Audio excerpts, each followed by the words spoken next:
하나님 말씀 보겠습니다. 에스겔 14장 19절부터 23절까지 읽겠습니다. 가령 내가 그 땅에 전염병을 내려 죽임으로 내 분노를 그 위에 쏟아 사람과 짐승을 거기에서 끊는다 하자. 비록 노아, 다니엘, 욥이 거기 있을지라도 나의 삶을 두고 맹세하노니 그들도 자녀는 건지지 못하고 자기의 공의로 자기의 생명만 건지리라.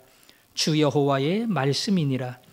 주 여호와께서 이같이 이르시되 내가 나의 4가지 중한 별 곧 칼과 기근과 사나운 짐승과 전염병을 예루살렘에 함께 내려 사람과 짐승을 그 중에서 끊으리니 그 해가 더욱 심하지 아니하겠느냐. 그러나 그 가운데에 피하는 자가 남아있어 끌려 나오리니 곧 자녀들이라. 그들이 너희에게로 나오리니 너희가 그 행동과 소행을 보면 내가 예루살렘에 내린 재앙 곧 그 내린 모든 일에 대하여 너희가 위로를 받을 것이라. 너희가 그 행동과 소행을 볼 때에 그들에 의해 위로를 받고 내가 예루살렘에서 행한 모든 일이 이유 없이 한 것이 아닌 줄을 알리라. 주 여호와의 말씀이니라. 아멘. 제가 담임 목사가 된 이후로 부흥회를 한 적이 없습니다. 부흥 강사 목사에 대한 부정적인 이미지 때문인데요. 지금 생각해 보면 너무 편향적이었다 그런 마음이 듭니다. 부흥 강사 목사님들은 보통 오시면 헌금을 많이 강조를 합니다. 헌금이라고 하는 것은 감사 그리고 신자가 보여야 할 마땅한 헌신의 제목으로 예수 믿는 사람은 기쁨으로 헌금에 참여할 수 있어야 됩니다. 종종 강사 목사님이 헌금을 강조하다 보면 그 다음날 헌금할 제목을 알려주기도 하는데요. 내일은 사업을 위해서 기도합니다. 내일은 건강을 위해서 기도합니다. 그렇게 얘기하기도 하고요. 보통 마지막 날 가장 중요한 제목을 이야기하는데 무엇을 위해서 헌금한다고요? 자녀를 위해서 헌금을 합니다. 자녀를 위해서 헌금하자고 하면 혹 강사 목사님의 말씀에 별로 신뢰가 안 가는 사람도 헌금을 합니다. 내 자식 위해서 헌금을 한다는데 내 자식의 미래가 달려 있다는데 어떻게 헌금을 안 할 수 있겠어요? 헌금을 하면서 공부 잘하도록 입학의 길이 열리도록 취업의 길이 열리도록 우리 아들 하는 사업이 잘 풀리도록 그런 마음을 가지고 부모가 정말 뜨거운 사랑을 가지고 헌금을 합니다. 아마 그 헌금 중에 제일 중요한 헌금이 있다면 자식이 주 앞에 돌아와 예수 믿고 구원받는 자녀가 되는 것, 이게 자녀를 위해서 헌금하는 가장 큰 이유 중에 하나일 겁니다. 가정 모임 보고서를 받다 보면 그런 제목들이 많이 올라옵니다. 우리 아들, 우리 딸, 우리 사위와 며느리 다 예수 믿고 주 앞에 나와 천국 백성 되게 해주세요. 그런 기도의 제목이 많이 올라옵니다. 그런 마음 가지고 기도하고 그런 간절함을 가지고 헌금을 하는 줄 압니다. 오늘 에스겔서를 보다 보면 자녀를 위한 기도, 자녀를 위한 헌금, 거기에 대해서 하나님께서 우리에게 주시는 중요한 교훈, 조금 정확히 말하면 도전과 그리고 충격적인 선언이 나옵니다. 먼저는 제가 21절을 보고 싶은데요. 21절에 보면 예루살렘의 멸망에 대하여 하나님이 에스겔을 통해서 예언하기를 주 여호와께서 이같이 이르시되 내가 나의 4가지 중한 벌 곧 칼과 기근과 사나운 짐승과 전염병을 예루살렘에 함께 내려 죄악에 가득한 예루살렘을 심판하기로 결정을 했습니다.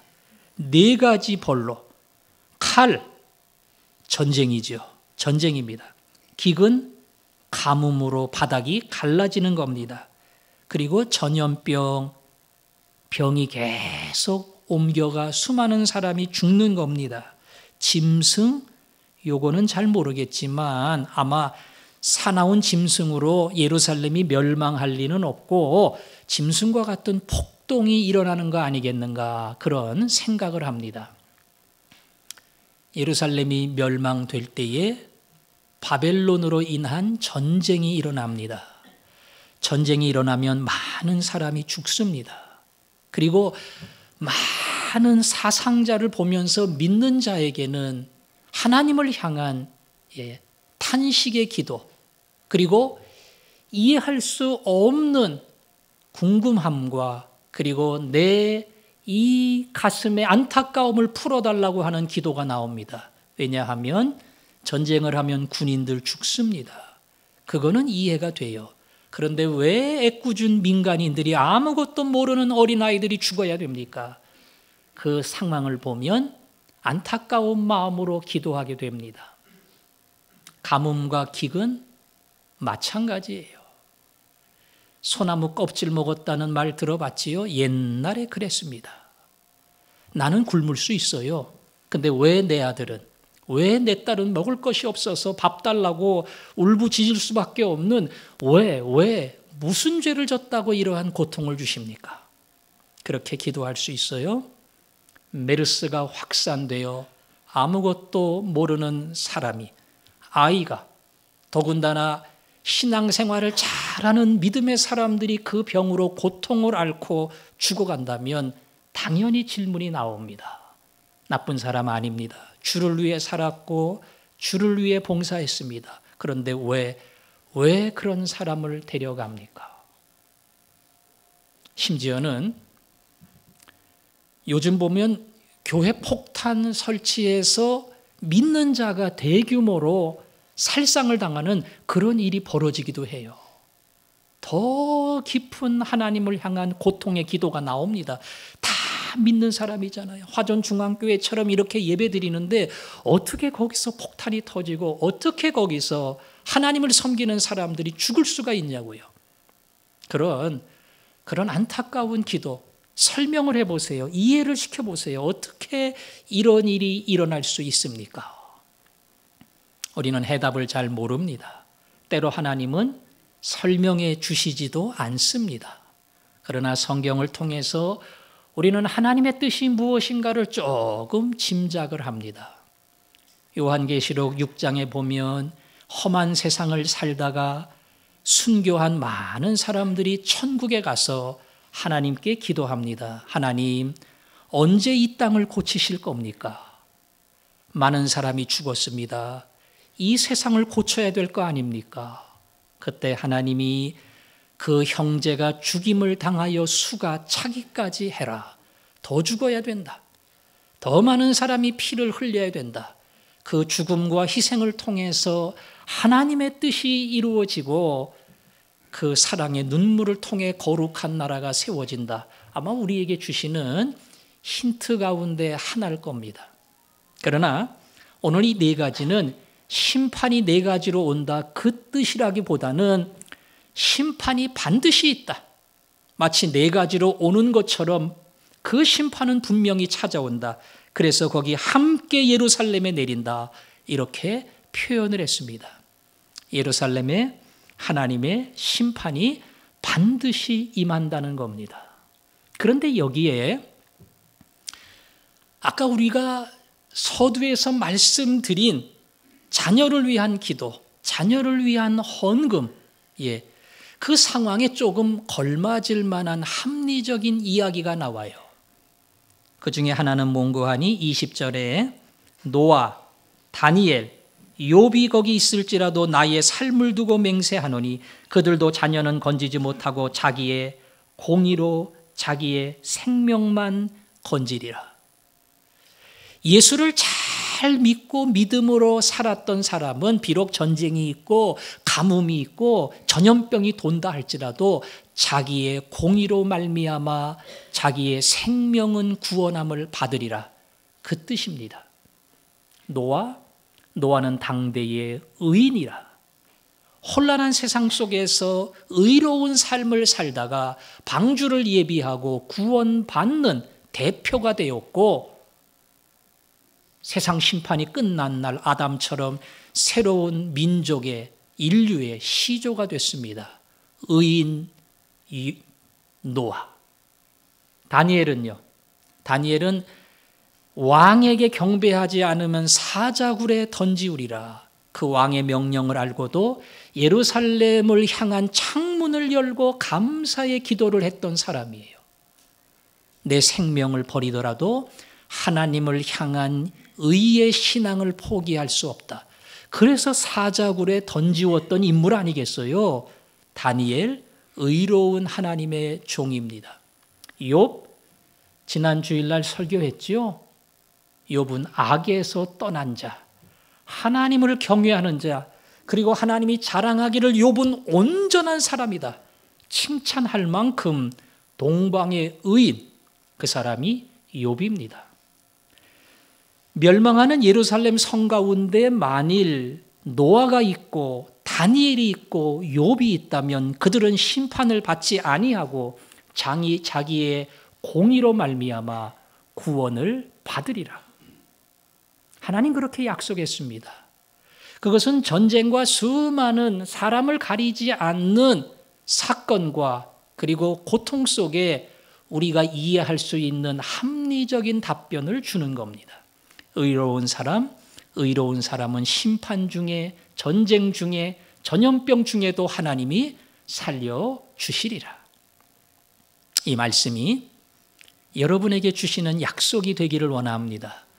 아무리 심판이 있고 어려움이 있고 환란이 있고 바람이 분다 할지라도 하나님을 섬기는 사람을 하나님은 책임지시고 구원해 주시겠다. 이게 하나님의 약속입니다. 그런데 오늘 성경을 몇 번 읽다 보면 하나님이 강조하려고 하는 것은 노아와 다니엘과 욥을 구원하겠다고 하는 그 내용 아니에요. 똑같은 이야기를 4번씩 합니다. 나의 삶을 두고 맹세한다. 이 세 사람이 구원을 받으리라. 그리고 더 중요한 얘기를 그 앞에 합니다. 뭡니까? 20절에 보니까 나의 삶을 두고 맹세하노니 그들도 자녀는 건지지 못하고,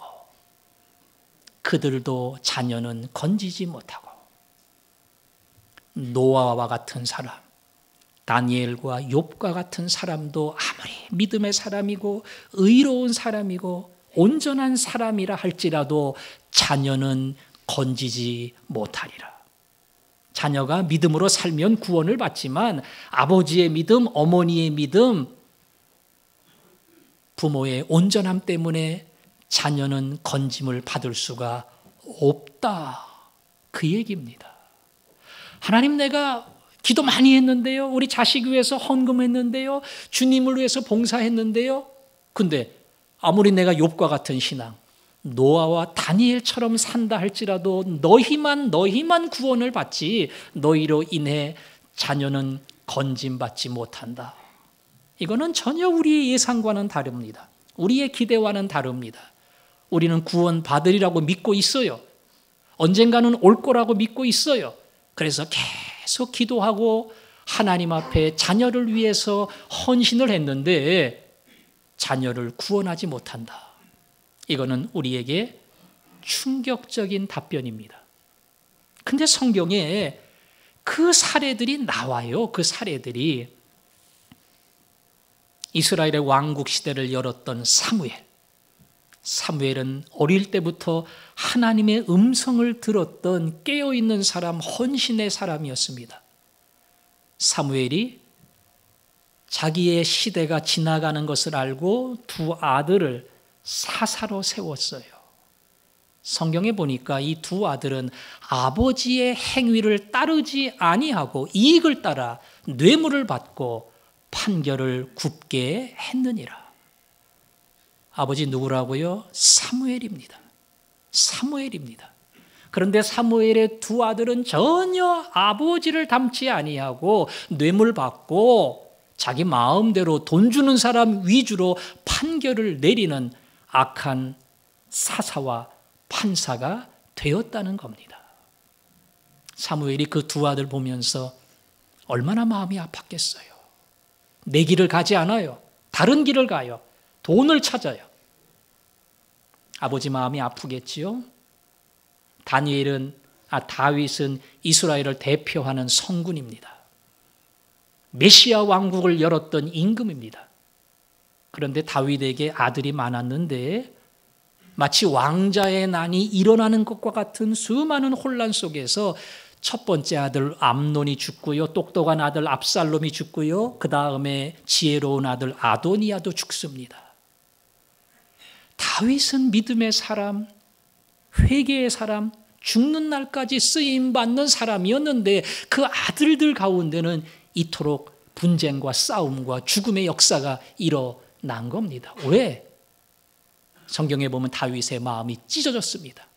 왜 내 아들들이 저런 일들을 벌이며 저렇게 살아갈까? 다윗의 마음이 많이 괴로웠겠지요. 히스기야. 여러분, 히스기야 그러면 15년 생명을 연장받은 왕이다. 아마 그런 기억이 있을 겁니다. 이스라엘을 개혁했던 히스기야는 젊은 시절 자기의 마지막 때가 다가온다는 것을 알고 벽을 향해서 간절한 기도를 드렸습니다.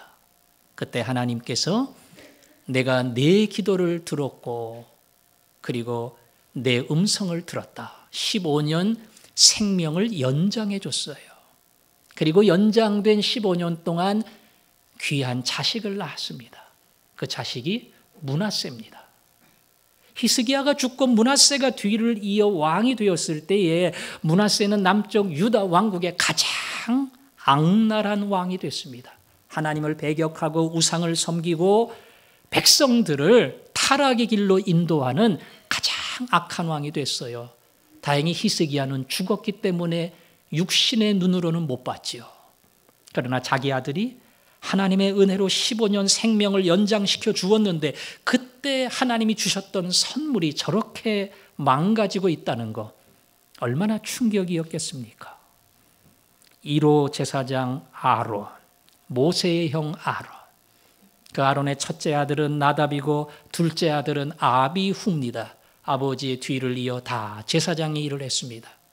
나답과 아비후가 성막에 들어가서 분향단에 불을 붙일 때에 밖에 번제단에 불을 가지고 가야 됩니다. 근데 일을 하다가 어느 날 건방 떨면서 다른 불을 가지고 들어갔다가 하늘에 불이 내려와 이들을 태우고 말았습니다. 아버지 아론의 마음이 어땠을까요? 죽었어요, 내 두 아들이. 하나님의 징벌을 받아 죽었습니다. 찢어지지요. 아들이 죄를 지었다는 것도 너무 괴롭지만 하나님의 심판을 받아 죽었다는 것 자체가 아버지에게는 큰 고통이고 잊을 수 없는 상처로 남게 됩니다. 여러분, 남의 일 아닙니다. 얼마든지 우리에게 가능합니다. 신앙생활 20년, 30년 해도 권사 장로라고 해도 심지어 목사라고 해도 자녀가 안 돌아올 수 있습니다. 기도했습니다. 그리고 그렇게 되리라고 믿었습니다. 내 자식을 위해서 어떠한 헌신도 다 했습니다. 오늘 성경은 너는 구원받겠지만 내 자녀는 돌아오지 못하리라. 너는 구원받을 수 있겠지만 내 남편은 돌아오지 못할 수 있다. 너는 구원받지만 내 아내는 돌아오지 못할 수 있다. 그런 무서운 경고를 우리에게 남깁니다. 두렵지요? 두렵습니다. 그리고 겸손함으로 하나님 앞에 엎드릴 수밖에 없는 것, 그것이 우리가 할 수 있는 전부입니다. 그런데 오늘 성경이 그거로 끝난다고 하면, 오늘 성경이 그거로 마침표를 끊는다고 하면 이건 너무나 큰 충격이죠. 그러나 성경은 그렇게 끝나지 않았습니다. 중한 심판이 있지만 22절 그러나 그 가운데에 피하는 자가 남아 있어 끌려 나오리니 곧 자녀들이라. 예루살렘이 심판을 당합니다. 전쟁통에 수많은 사람이 죽습니다. 그런데 하나님이 끄집어 내는 사람이 있다. 죽음의 심판을 피할 사람이 있다. 그리고 그들을 바벨론 포로의 자리로 먼 나라로 데려가신다. 먼 나라 데려가지만 이 사람들은 하나님의 은혜를 입고 죽음의 현장에서 구원을 받은 사람들이에요. 누구? 너희의 자녀라. 이 자녀라는 말은 이스라엘 백성이라는 뜻일 수 있지만 조금 더 내 입장에서 보면 내 자식이 죽음의 자리, 심판의 자리, 멸망의 자리에서 구원받을 수 있다. 하나님은 너희의 자녀를 그 가운데서 건져내시리라. 이미 바벨론의 포로로 끌려간 에스겔과 수많은 사람들은 죽음의 심판에서 건짐받고 돌아오는 사람들을 보게 될 것이고 나 여호와가 그 일을 했다는 것을 알게 되리라.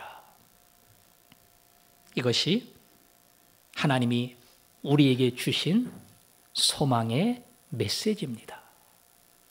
앞에 것만 생각하면 절망이 찾아옵니다.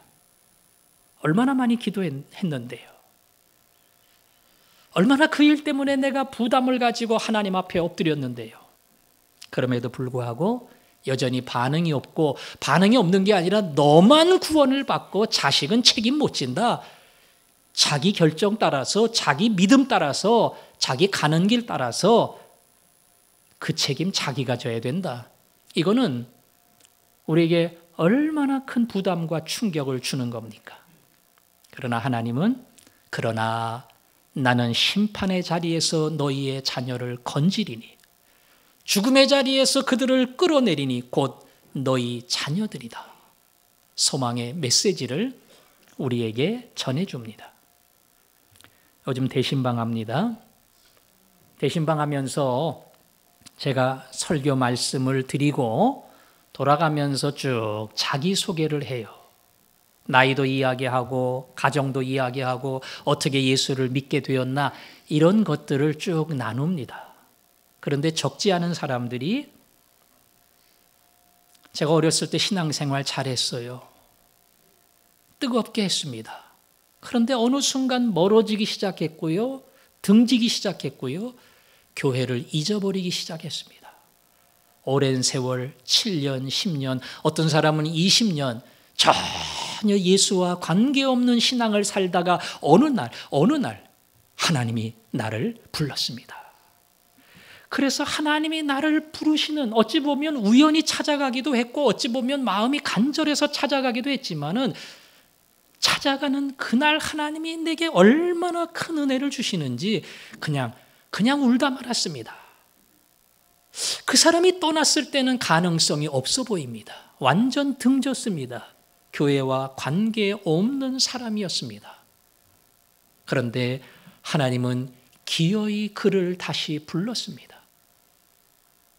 하나님은 기어이 그를 하나님의 백성으로 삼으셨습니다. 우리는 그 얘기를 들을 때마다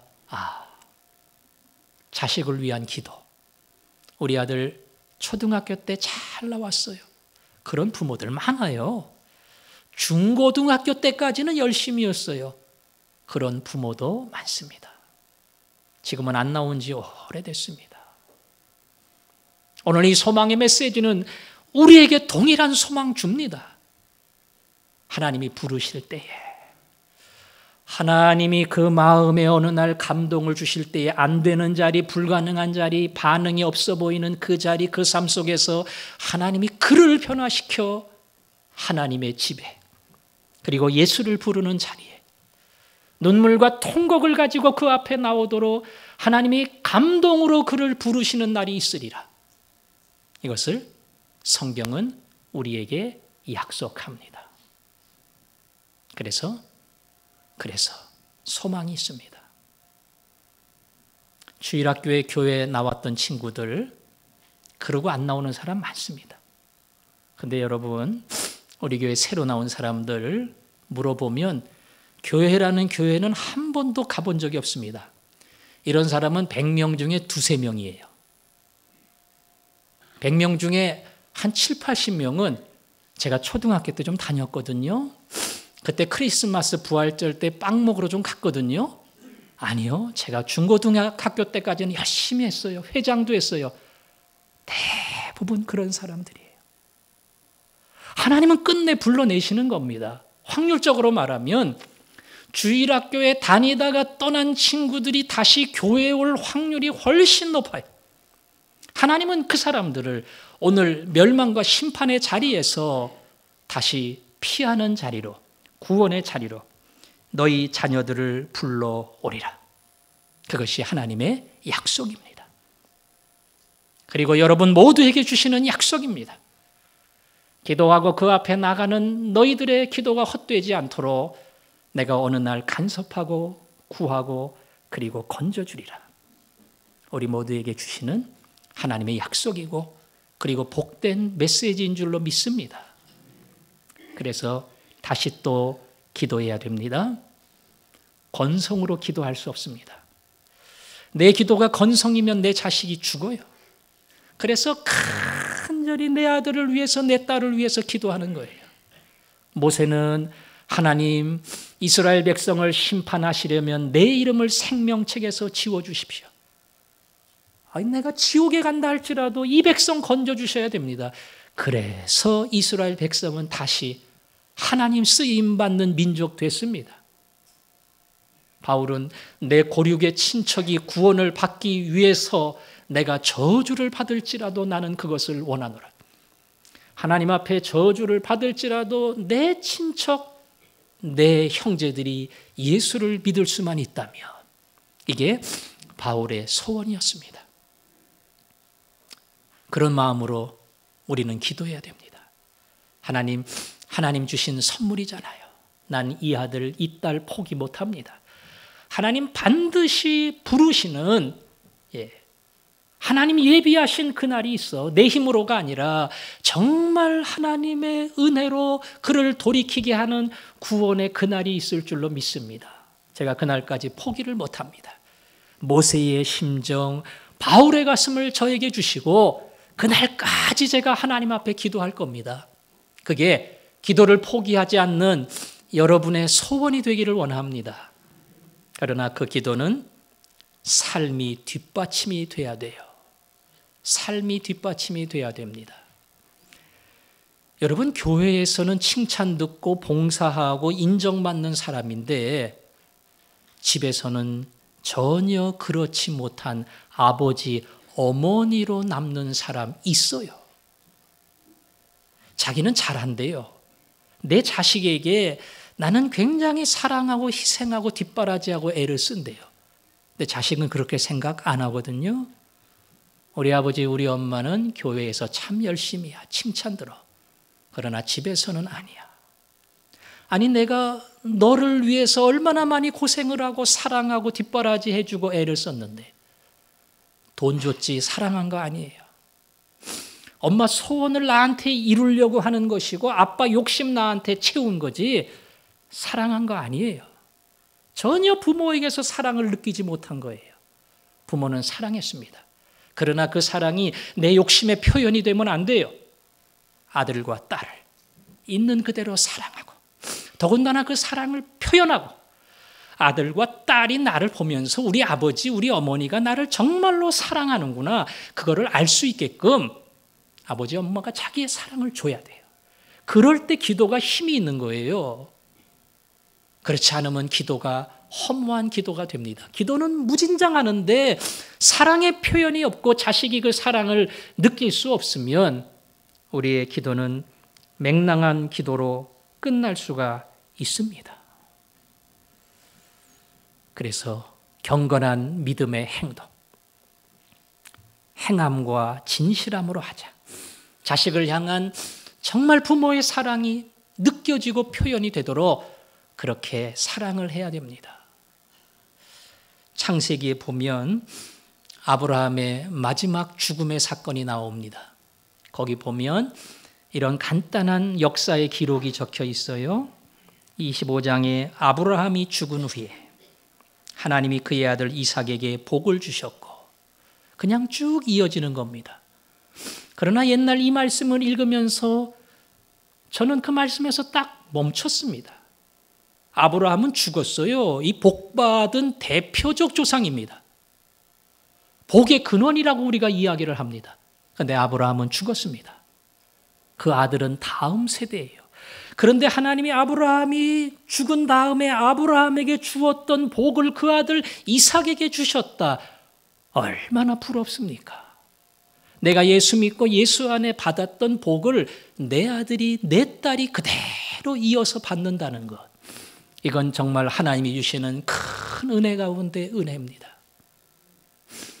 내 기도로 그리고 거룩한 삶과 믿음으로 더 나아가서 하나님이 나 같은 사람을 구원해 주시고 써주신 이 놀라운 복이 그대로 내 아들의 가정에 내 딸의 가정에 성취될 수 있도록 하나님이 그런 은혜와 복을 여러분에게 주시기를 원합니다. 아까 돌아가 다윗의 자녀는 왜 그랬을까? 사무엘의 자녀는 왜 그랬을까? 잘 모릅니다. 그러나 제가 그냥 추측하기를 다윗은 믿음의 사람이에요. 그런데 과연 자식들을 그런 믿음과 사랑으로 양육하고 키우고 책임졌을까? 여러분, 아들들 가운데 싸움이 일어나고 서로 죽이려고 하는 그런 무서운 생각들을 할 때에 다윗은 아버지 역할 제대로 못했어요. 잘못된 아들 책망하고 벌 주고 해결하는 이런 역할 못했어요. 그냥 마음으로 괴로워하고 힘들어했는데 결국 자식들 가운데 사건 터진 겁니다. 그런 면에서 아버지로서의 마땅한 책임과 역할을 다윗이 못했다고 하는 것, 그것이 이유가 될런지도 모릅니다. 사무엘에 대한 기록은 없어요. 그러나 모르죠, 사무엘도. 국가와 민족을 위해서 헌신한 종이었지만 두 아들을 키우는 데 있어서 얼마나 눈물과 사랑의 본을 보이면서 했는가, 이거는 몰라요. 그 거룩한 삶이 없으면 기도도 헛된 것이 되고 아무것도 자식에게 영향을 미칠 수 없고 아브라함과 이삭의 놀라운 족보도 만들어질 수 없다는 것, 그걸 우리는 알아야 됩니다. 야곱은 마지막 죽기 전에 침상에 누웠습니다. 일어나 앉기도 힘들었습니다. 아버지의 마지막에 가까운 것을 알고 요셉은 자기의 두 아들을 데리고 갔습니다. 기도해달라고. 그때 아버지가 기도하기 전에 얘기합니다. 이 아들은 내 아들 아니라 내 아들이야. 내 아들은 세 번째부터 내 아들이 될 거다. 다시 말하면 12지파 가운데 너는 2지파 차지하는 거야. 왜? 너의 두 아들이 한 지파씩 가질 거니까. 그래서 12지파 가운데 므낫세, 에브라임, 요셉의 두 아들 2지파가 됩니다. 그리고 그 두 손주를 위해서 내 아들과 같이 그들에게 기도를 했습니다. 여러분, 요셉이 아버지를 보면서 우리 아버지 마지막에 가까웠네. 좀 통증 없이 편안하게 그렇게 돌아가셨으면 좋겠다. 요 정도 생각만 했으면 그거로 끝나는 거예요. 근데 요셉이 어떻게 생각하면 조금 이기적인 사람이에요. 아버지 임종이 가까웠어? 안 되지, 안 돼. 사실 아버지 걱정도 했지만 자기 자식 걱정하는 거예요. 우리 두 아들 기도 받아야 돼. 그래가지고 자기 두 아들 누워 계시는 아버지 앞에 데리고 와서 아버지 마지막 우리 두 아들에게 기도를 해주세요. 그리고 기도를 받은 겁니다. 우리 아들, 우리 딸이 그쯤 돼야 돼요. 뭐 중요한 일을 앞에 놓고 입시를 앞에 놓고 아버지 기도해 주세요. 아버지 기도해 줘야 제가 편안히 오늘 실수 없이 시험을 잘 볼 거예요. 취업 면접을 앞에 놓고도요, 다 큰 자식이 와서 어머니 기도해 주세요. 어머니 기도하면 제가 떨지 않고 담대하게 면접에 응할 것 같아요. 그 정도 돼야 돼요. 그게 믿음의 족보, 믿음의 가문을 이어가는 가정입니다. 그러려면 기도해야 돼요. 간절한 기도를 해야 됩니다. 그리고 아름다운 믿음의 자치와 진실함과 행동과 그 표현을 해야 돼요. 그래서 자녀들의 부모를 향한 신뢰. 우리 아버지, 우리 아빠는 나를 너무나 사랑해. 우리 엄마는 나를 위해서라면 어떤 희생도 마다하지 않을 거야. 그러니까 그 아버지 미안해서라도 내 교회 가야지. 그 엄마가 새벽마다 나를 위해 기도하는데 엄마한테 죄송해서라도 내가 교회 가야지. 그럴 정도 돼야 돼요. 하나님이 어느 날 내 기도를 들으시고 내 삶을 보시고 구원받을 그 사람이 있으니 곧 자녀라. 하나님이 내 자녀를 불러주시는 영광의 그날이 올 겁니다. 그 믿음으로 살고 비록 심판이 있고 자기 신앙을 따라 구원을 받는 거지만 자녀를 위한 내 기도와 내 헌신과 내 거룩한 삶과 뜨거운 사랑이 헛되지 않아. 그들이 구원받고 주 앞에 나오는 역사적 그날이 반드시 이루어질 줄을 믿고 우리가 하는 일 하나님께 맡깁니다. 그리고 감사합니다. 내 할 일 전부를 다하고 좋으신 하나님, 최고를 주시는 하나님, 심판이 목적이 아니라 구원이 목적이신 하나님, 제가 그 하나님 믿습니다. 맡겨들을 때에 그 믿음대로 하나님이 응답해 주시고 영접해 주실 줄로 믿습니다. 오늘은 그래서 이 찬양합니다. 천사의 말을 해도 사랑이 없으면 그 유창한 말은 아무것도 아니다. 내가 진리를 깨닫는다 해도 그 깨달음도 사랑이 없으면 진과 같다. 비록 하나님 말씀 전하는 전도를 한다 해도 사랑이 없으면 아무 소용이 없다. 자식 사랑하세요. 사랑의 흔적과 표현을 보여주세요. 나는 너를 너무나 사랑한다. 이야기도 해주세요. 부모 사랑을 찐하게 느끼게 해주세요. 저는 엄마 때문에 교회를 가야 돼요. 그렇게 말할 수 있는 마음의 감동이 일어날 수 있도록 다가서면 하나님이 그렇게 내 자녀에게 복을 주실 줄로 믿습니다. 천사의 말을 하는 사람도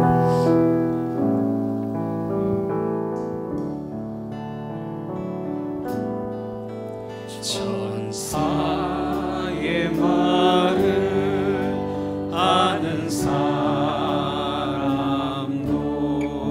사랑 없으면 소용이 없고 심오한 진리 깨달은 자도 울리는 징과 같네.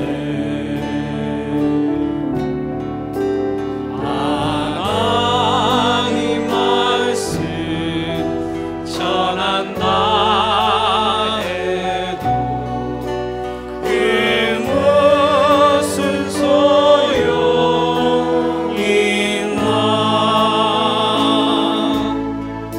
사랑 없으면 소용이 없고 아무것도 아닙니다. 진리를 보고 기뻐합니다. 노래와 사심 품지 않으며 모든 것 믿고 나가는 사람 모든 것 덮어주네.